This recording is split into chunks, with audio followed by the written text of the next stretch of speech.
राम राम साथियों। कैसे हैं आप सभी। स्टडी विद शैलेंद्र में आपका स्वागत है। और ये हमारा फर्स्ट क्वेश्चन है। क्वेश्चन क्या है? क्वेश्चन है कि एक किसान अपनी एन गायों के गायों के झुंड को अपने 4 पुत्रों में इस प्रकार बांटता है कि पहले पुत्र को पूरे झुंड की आधी गाय, दूसरे पुत्र को पूरे झुंड की 1/4 गाय, तीसरे पुत्र को पूरे झुंड की 1/5 गायें तथा चौथे पुत्र को 7 गायें मिलती हैं, तो एन का मान कितना है? ठीक है। देखिए, काफी आसान सा प्रश्न है। इसको जरा ऐसे देखिएगा। क्या है यहाँ पे? देखो क्या है, आधी गाय। आधी गाय मतलब 1/2। ठीक। यहाँ पे क्या है, 1/4 गाय, इट मीन्स 1/4। और ये 1/5 है। तो हम क्या करते हैं, तीनों का एलसीएम ले लेते हैं। तो 2, 4 और 5, इसका एलसीएम कितना आएगा? 2, 4 और 5। इसका अगर हम लेते हैं क्या एलसीएम, तो एलसीएम आ जाएगा 20। तो हमने माना कि एन बराबर कितना हो गया? 20। ठीक है, एन बराबर 20 हो गया। कितने पुत्र हैं उसके? टोटल 4 हैं। ये पहला लड़का हो गया, ये दूसरा हो गया, ये तीसरा हो गया, और ये चौथा लड़का हो गया। ठीक है, पहले लड़के को क्या है, पूरे झुंड की आधी। तो पूरा झुंड कितना है? 20 का। तो आधी कितनी हो जाएंगी? 10। और क्या कह रहा है? दूसरे को पूरे झुंड की 1/4। तो पूरा झुंड 20 है, तो 1/4 मतलब कितनी हो गई? 5 हो गई। तीसरे को पूरा झुंड, पूरे झुंड कितना है? 20, और उसका 1/5 मतलब 4 गाय। तो ये कितनी हो गई? 10 और 5 15, 4 19। बची कितनी? एक। कितनी बची? एक। मतलब अगर हम अपना डेटा देखें तो हमने अपने डेटा को किस हिसाब से बांटा कि हमने टोटल गायों की संख्या 20 यूनिट मानी। तो पहले को 10 मिली, दूसरे को 5, तीसरे को 4 और चौथे को 1। ठीक है। और यहाँ क्या बोल रहा है, चौथे पुत्र को कितनी गाय मिल रही है? चौथे पुत्र को मिल रही है 7 गाय। कितनी मिल रही है? 7। मतलब 1 यूनिट की वैल्यू 7। तो क्या बताना, एन की वैल्यू? एन की वैल्यू कितनी है? 20। तो 20 गुणा 7, तो गायों की संख्या कितनी हो जाएगी? 140। क्लियर। तो ऑप्शन नंबर सी यहाँ पर जो है वो करेक्ट आंसर हो गया। ठीक है, आगे समझ में? काफी आसान सा प्रश्न था। नेक्स्ट क्वेश्चन देखिए, क्वेश्चन नंबर सेकेंड ये रहा। क्वेश्चन है कि राम सिंह ने अपनी संपत्ति में से आधा भाग अपनी पत्नी को, बाकी बची संपत्ति का आधा भाग अपने पुत्र को तथा शेष संपत्ति का 1/3 अपनी पुत्री को दिया। यदि पुत्री को 1,25,000 रुपए मिले हों तो उसकी सारी संपत्ति का मूल्य कितना था? ठीक है, यहाँ भी सिमिलर करेंगे। देखो फ्रैक्शन में क्या क्या है, यहाँ पे आधा भाग है। आधा भाग मतलब 1/2। यहाँ भी आधा भाग है मतलब 1/2।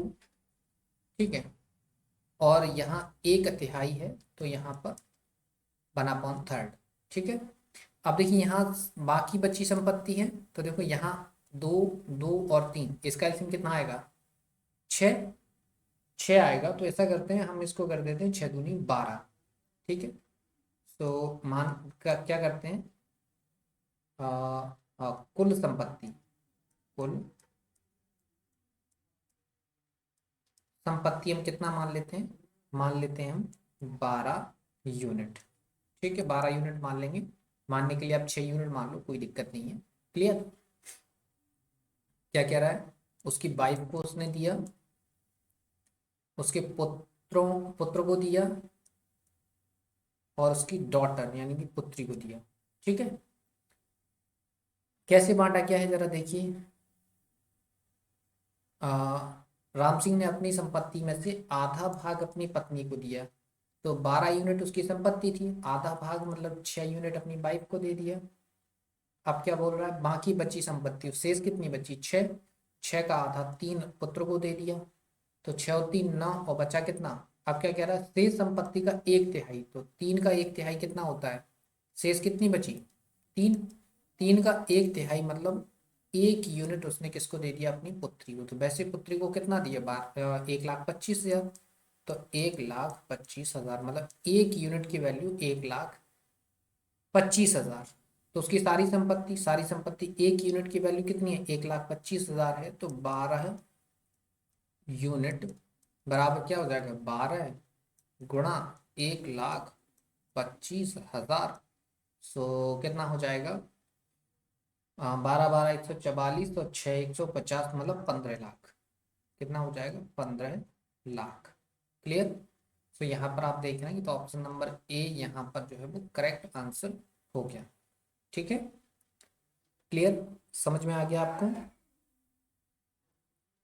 ये हमारा सेकंड क्वेश्चन था, उम्मीद है आपको समझ में आ गया है। आसान सा प्रश्न था। बस यहाँ पे मेनली क्या है कि हम यहाँ पर आपको बिल्कुल बेसिक नहीं बता रहे हैं, ये देख रहे हैं कि हम क्वेश्चंस को अप्रोच कैसे करेंगे एग्जाम के अंदर, तो उस हिसाब से हम सवालों को सॉल्व कर रहे हैं।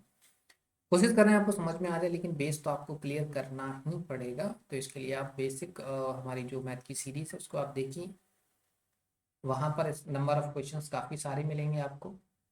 सारे क्वेश्चंस लगभग बेसिक से आपको मिलेंगे। और उसकी जो प्लेलिस्ट है उसका लिंक हमने अपने वीडियो के डिस्क्रिप्शन में आपको दे रखा है। ठीक है, चलिए थर्ड क्वेश्चन देख लेते हैं। देखिए क्या है कि एक फल विक्रेता कुल सेबों की संख्या का आधा तथा एक सेब पहले ग्राहक को, शेष का 1/3 तथा एक सेब दूसरे ग्राहक को, तथा शेष का 1/5 तथा एक सेब तीसरे ग्राहक को बेचता है। इसके बाद उसके पास 3 सेब बच जाते हैं। प्रारंभ में उसके पास कुल कितने सेब थे। ठीक है, देखिए इस टाइप की क्वेश्चन को अगर आप बेसिक से लगाने की कोशिश करेंगे तो नो डाउट आप अपना लगभग 5 से 10 मिनट बर्बाद करेंगे। ठीक है, तो इस टाइप के क्वेश्चन को बिल्कुल भी बेसिक से लगाने के लिए ट्राई नहीं करना है। आपको इस टाइप का क्वेश्चन अगर नहीं बन रहा है तो उसको स्किप करके आगे चल जाना है।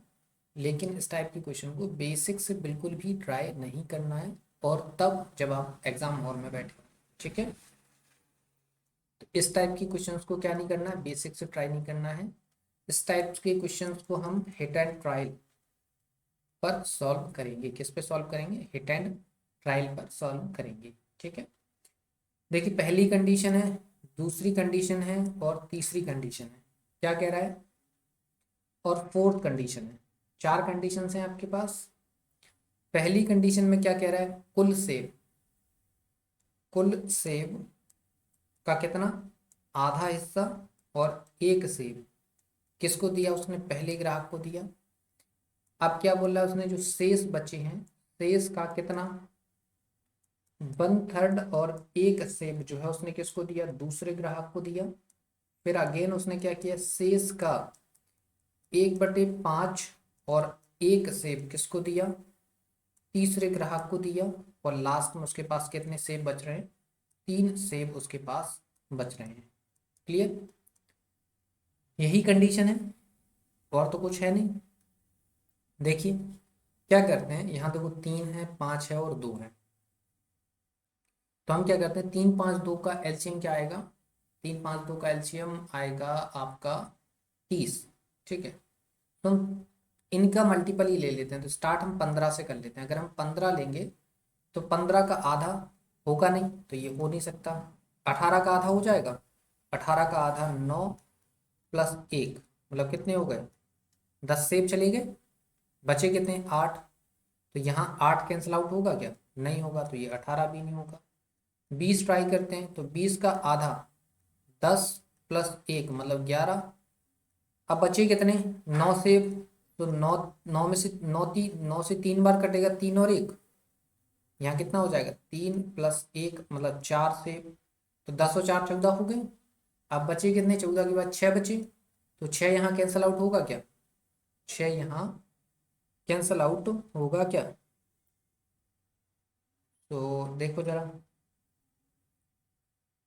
सॉरी यहाँ 11 होगा ना, 11 और 4 15 हो गए, 15 और यहाँ कितना बचा, 5, सॉरी यहाँ 5 बचा, 5 एकम 5 और 1 6 यहाँ चले गए, 6 यहाँ चले गए। देखो 10 और 4 14, सॉरी 11 और 4 15, 15 और 6 19, और है ना, 11 और 4 15 और 6, 15 और 6 21 हो गया, ज़्यादा हो जाएगा ये तो, है ना? नहीं सॉरी 5 था ये, जस्ट मिनट, सही सही है, सही है, 1 मिनट रुको।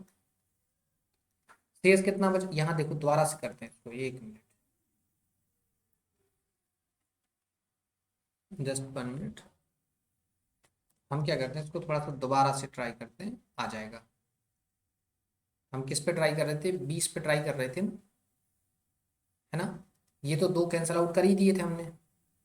अब देखो क्या कह रहा है, कुल कुल अगर हम 20 माने, लेट सपोज 20 माने, तो 20 का आधा प्लस एक कितना हो जाएगा, 10 और एक 11, 11 से पहले को मिल गए।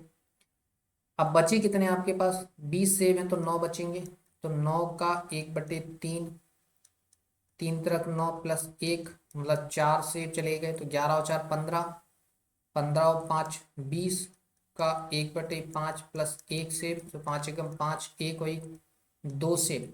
सब देखो 15 और 2 17, 17 सेव हो गए। लास्ट में कितने सेव बचने चाहिए, 3। हमारे पास कितने बच रहे हैं, 20 में से 17 घटा दो, कितने बच रहे हैं, 3 सेव बच रहे हैं, नहीं बच रहे हैं। तो हमारा ऑप्शन नंबर सी क्या हो रहा है, सेटिस्फाई हो रहा है। तो इसको हम ऑप्शन से ऐसे ट्राई करेंगे, ठीक है।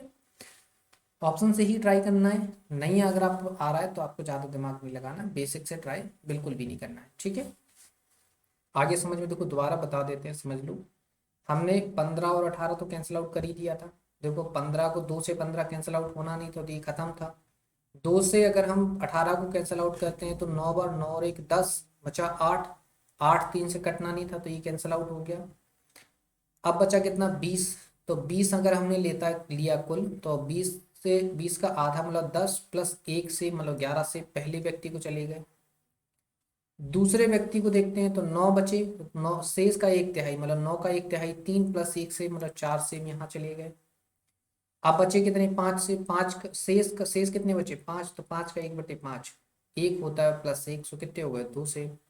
अब इन सबके बाद लास्ट में कितने से बचने चाहिए, 3। हमारे कितने बच रहे हैं लास्ट में, 3। देखो टोटल 17 हम दे चुके, टोटल 20 माने थे, 20 में से 17 गए, 3। तो इस प्रकार से हमारा ऑप्शन नंबर सी जो है वो सेटिस्फाई कर गया। So option number C will be the right answer, ठीक है, क्लियर। चलिए क्वेश्चन नंबर 4 हम ट्राई कर लेते हैं। क्वेश्चन नंबर 4 ये रहा, पढ़िए जरा। क्वेश्चन नंबर 4 क्या है कि एक व्यक्ति को लक्ष्य पर निशाना लगाने के लिए प्रत्येक बार 1 रुपये मिलता है तथा निशाना चूकने पर उसे 1 रुपये देना पड़ता है।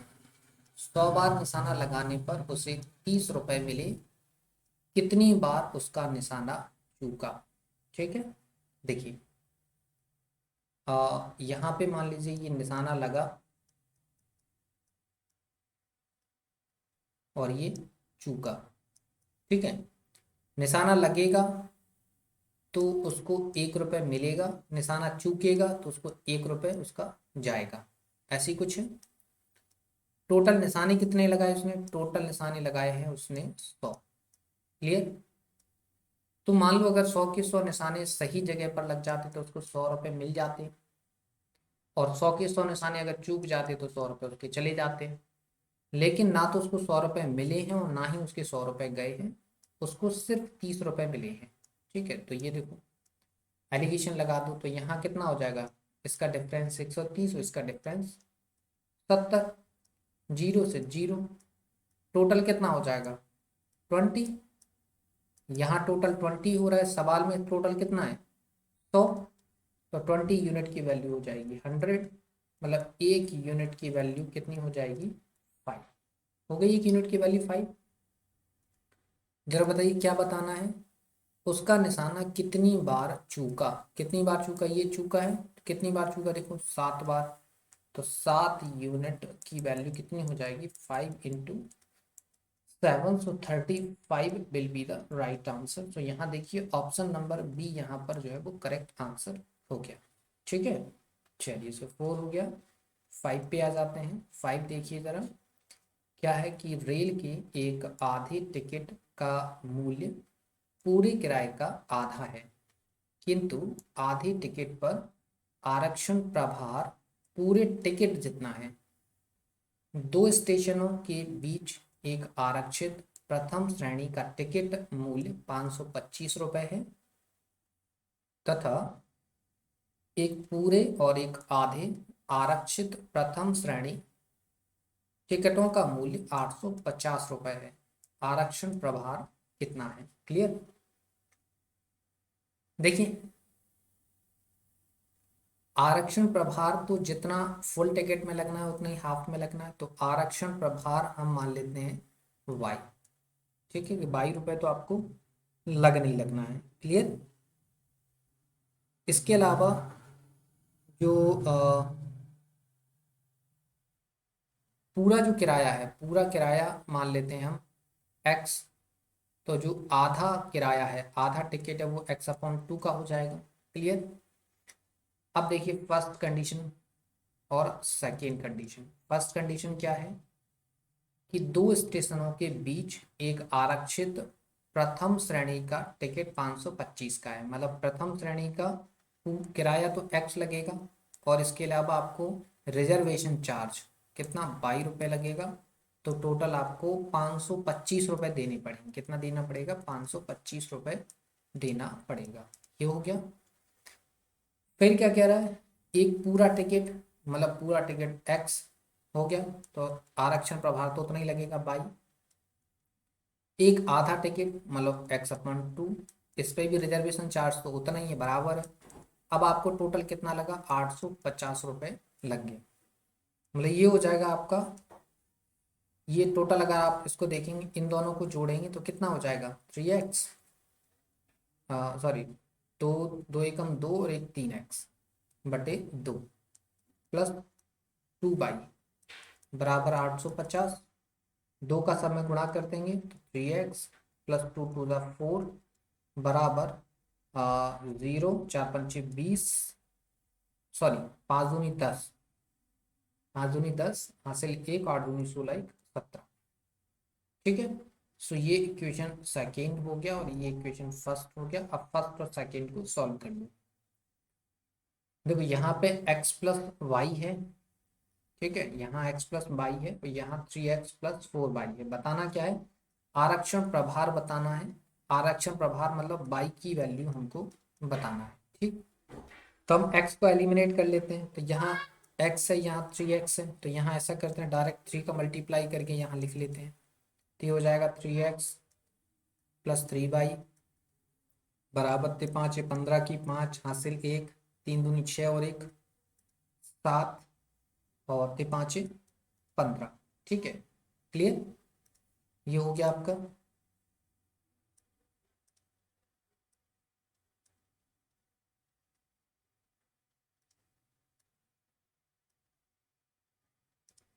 क्लियर। ये हो गया आपका। अब देखिए जरा ये इसको ले लेते हैं। कितना है? 3x plus 4y equal to 1700 है। लिख दिया। अब minus minus minus cancel out करेंगे, क्या मिलेगा जरा देखिए। देखो ये कैंसिल आउट हो जाएगा। ये बचेगा आपका -y और यहाँ बचेगा माइनस का ये 75, सॉरी ये बचेगा आपका 10 में से 5 जाएंगे तो 25। तो ये हो गया आपका 1600 और एक 1700। माइनस से माइनस कैंसिल आउट, तो बाई बराबर आ गया 125। ठीक है। तो आरक्षण प्रभार कितना हो गया? 125 रुपये हो गया। सो ऑप्शन नंबर ए यहाँ पर जो है वो करेक्ट आंसर हो गया।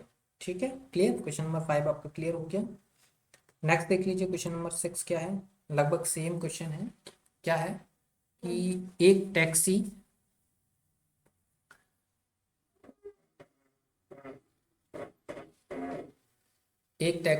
कुछ निश्चित राशि तथा दूरी के समानुपाती राशि लेती है। यदि 16 किलोमीटर यात्रा का चार्ज 156 रुपये तथा 24 किलोमीटर यात्रा का चार्ज 204 रुपये हो, तो 30 किलोमीटर यात्रा का चार्ज कितना होगा? ठीक है। अब देखिए क्या है कि एक टैक्सी कुछ निश्चित राशि, मतलब निश्चित राशि हम मान लेते हैं x, ठीक है, इतना लेती है। इसके अलावा दूरी के समानुपाती, मतलब जितनी डिस्टेंस चलेगी उस हिसाब से किराया लेगा। तो दूरी के समानुपाती मतलब उसका रेट मान लिया अपन ने बाई। तो अगर 16 किलोमीटर जाएगी तो 16 बाई, 24 किलोमीटर जाएगी तो 24 बाई, और 30 किलोमीटर जाएगी तो 30 बाई। इतना रुपये आपको लगना है। ठीक है। 16 किलोमीटर का अगर आप देखें तो 16 किलोमीटर का चार्ज 16 बाई प्लस एक्स रहेगा। 24 किलोमीटर यात्रा का चार्ज कितना रहेगा? 24y प्लस एक्स रहेगा। 30 किलोमीटर यात्रा का चार्ज आपका कितना रहेगा? 30y plus x. ये हमको फाइंड करना है, ठीक है। तो देखो इसको लिख लो कि देखो 16y प्लस एक्स बराबर कितना है आपका? 156 है। 24y प्लस एक्स बराबर आपका है 204 रुपये, ठीक है। अब देखिए यहाँ पे एक्स एलिमिनेट हो जाएगा, माइनस माइनस एंड माइनस, ठीक है। देखिए माइनस से माइनस कैंसिल आउट हो गया, ये माइनस का कितना बचा? 8 से 14 मतलब 8 बचा। माइनस का 8y बराबर माइनस का 14 में से 6 जाएगा तो 8 बचेगा, और 10 में से 6 जाएंगे तो 4 बचेंगे, 2 में से 2 जाएंगे तो 0, तो ये कट जाएगा। 8×48, तो y इक्वल टू आ जाएगा आपका 6। y इक्वल टू 6 आ गया। तो यहाँ देखो y की वैल्यू अगर यहाँ रखेंगे तो 16×96 प्लस x बराबर 156 हो जाएगा। इसको इधर लाएंगे तो x बराबर कितना हो जाएगा? माइनस कर दो 0, और 15 में से 9 जाएंगे तो 15 में से 9 जाएंगे तो 6 बचेंगे, तो x इक्वल टू 60 आ गया। कितना आ गया? x इक्वल टू 60, मतलब निश्चित रुपए आपको 60 लगने हैं। दूरी के समानुपाती के हिसाब से 6 रुपए आपको पर किलोमीटर एक्स्ट्रा चार्ज लगना है। मतलब आपको 30 किलोमीटर जाना है तो 30 रुपए, 30 किलोमीटर का 6 रुपए के हिसाब से ये पैसा लगेगा, और 60 रुपए आपको एक्स्ट्रा लगेगा। 6×18 और 60, 8 से 14 मतलब 240 रुपए आपको टोटल लगेगा। सो ऑप्शन नंबर बी यहाँ पर जो है वो करेक्ट आंसर हो गया, ठीक है। कितना हो गया? 240 रुपए यहाँ पर करेक्ट आंसर हो गया। क्लियर? सो ये क्वेश्चन नंबर 6 था। आइए 7 पे आ जाते हैं। 7 क्या है कि एक किसान के पास कुछ मुर्गियां हैं तथा बकरियां हैं, ठीक है। इन सब के कुल 240 सिर तथा 640 पैर हैं। तो मुर्गियां कितनी हैं? क्या बताना, मुर्गियां कितनी हैं? देखो सिर तो सबका एक ही होता है, मुर्गी का सिर भी एक ही होगा, बकरी का भी सिर एक ही होगा। पैरों की बात कर लेते हैं। पैर इनके 2 होंगे, इसके 2+2 होंगे, मतलब 4 पैर। कितने होंगे टोटल? 4 पैर, ऐसी कुछ होगा, ठीक है। सिर कितने हैं? 240 सिर हैं। आपको पता है मुर्गी का भी एक ही सिर होगा, बकरी का भी एक ही सिर होगा। तो ये हमने लिखा क्या? मुर्गियां, और ये लिखा हमने बकरी, ठीक है। अब देखिए मान लीजिए अगर ये कितना है, इसके 2 पैर हैं, इसके 2+2 पैर हैं। टोटल मुर्गी और बकरी मिला के टोटल हैं कितने? 240 हैं। और यहाँ पैर कितने हैं? दोनों के पैर कितने हैं? 640 हैं, ठीक है। अब देखिए मान लीजिए अगर केवल 2 ही मुर्गियां होती, मतलब दो सारी की सारी अगर मुर्गियां होती और 240 सिर होते, मान लीजिए कि टोटल कितनी होती? सभी मुर्गियां होती 240 जो सिर हैं, मान लीजिए सारी की सारी जो 240 हैं। इतना तो पता चल गया आपको कि मुर्गी और बकरी मिला के 240 हैं।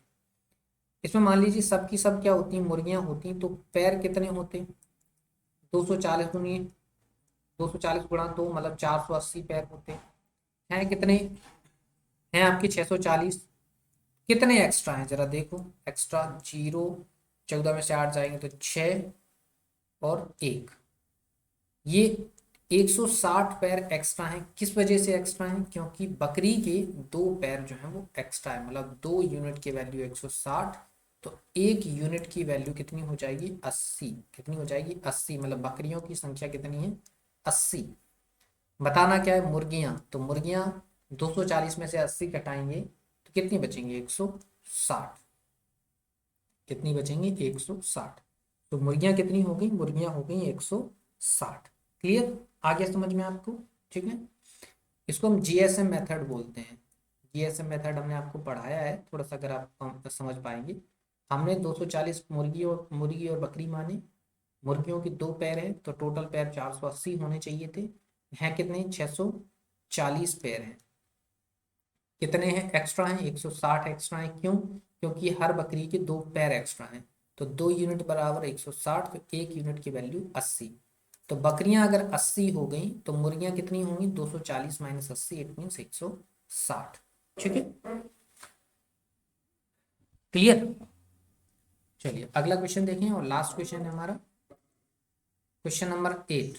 क्या है कि एक परीक्षा में किसी परीक्षार्थी को प्रत्येक सही उत्तर के लिए 5 अंक मिलते हैं तथा प्रत्येक गलत उत्तर के 2 अंक काट लिए जाते हैं। यदि वह 140 प्रश्नों का उत्तर दे तथा 350 अंक प्राप्त करे तो उसने कितने प्रश्नों का सही उत्तर दिया? ठीक है, देखिए सही के लिए उसको 5 नंबर मिलेंगे, गलत करेगा तो उससे 2 अंक उसके काट लिए जाएंगे। ठीक है, टोटल प्रश्न है कितने? 140 है। टोटल कितने? 140 क्वेश्चन है। मान लीजिए ये राइट क्वेश्चंस हो गए, ये रॉन्ग क्वेश्चंस हो गए। ठीक है, राइट के लिए उसको 5 नंबर मिलेंगे और रॉन्ग के लिए उसके 2 नंबर काट दिए जाएंगे। तो इस क्वेश्चन को आप जब भी जैसा लगाए ना बकरी वाला और मुर्गी वाला, वैसे भी लगा सकते हैं और ऐसे भी लगा सकते हैं। मुर्गी और बकरी वाला क्वेश्चन भी हम इस तरीके से लगा सकते हैं जैसे इसको लगा रहे हैं। अगर मान लो 140 क्वेश्चन है ना उसके, तो 140 क्वेश्चन में मान लो अगर सारे के सारे सही कर दे, सारे सही करेगा तो 14 पंचे 70 मतलब 700 नंबर मिलते। सारे के सारे गलत कर देता तो 350, सॉरी 140 दूनी कितने होते हैं? 280, तो 280 नंबर उसके माइनस में आते। लेकिन नंबर आए कितने हैं? 350। तो ये इसमें हम क्या करेंगे? एलिगेशन लगा देंगे। एलिगेशन लगा दीजिए जरा, देखो इसका डिफरेंस कितना आ जाएगा? 0, 10 में से 5 गए 5 और 7 में से 3 जाएंगे तो 4। ठीक है, 7 सॉरी 4 नहीं बचेंगे, 3.5 बचेंगे। 7.5 7 बहुत। ठीक है, 10 में से 4 जाएंगे तो 3 बचेंगे। क्लियर। यहाँ डिफरेंस देखिए जरा, 0, 8 5 13 की 3 और 3 और 2 5 1 6। 0 से 0 कट गया, 7 नाम 63 और 7 बना 35। मतलब सही और गलत का रेशियो कितना हो जाएगा? 9:5 हो जाएगा। क्या बताना है कितने प्रश्नों का सही उत्तर दिया? पहले देखो एक यूनिट की वैल्यू देखो, 9 और 5 14, 9 5 14, 14 यूनिट बराबर हो जाएगा आपका कितना? 140 क्वेश्चन। तो एक यूनिट की वैल्यू कितनी हो जाएगी? 10। एक यूनिट की वैल्यू 10। सही प्रश्न कितने हैं? 9 यूनिट। तो 9 यूनिट की वैल्यू कितनी हो जाएगी? 9 इंटू 10 इट मीन्स 90। कितने सही किए उसने? 90 क्वेश्चन जो है वो सही कर दिए। ठीक है, क्लियर। आगे आंसर आपका। तो ये हमारे 8 क्वेश्चंस थे। उम्मीद है सारे क्वेश्चंस आपको समझ में आ गए हैं। ठीक है, आपको इस सेशन की पीडीएफ चाहिए तो आप हमारे टेलीग्राम चैनल को ज्वाइन कर सकते हैं। लिंक वीडियो के डिस्क्रिप्शन में आपको मिल जाएगी। इसके अलावा वीडियो पसंद आए तो वीडियो को लाइक करिए, वीडियो को शेयर करिए और चैनल को सब्सक्राइब जरूर करिए। ठीक है, चलिए तो फिर मिलते हैं आपसे अगले वीडियो में। तब तक के लिए धन्यवाद।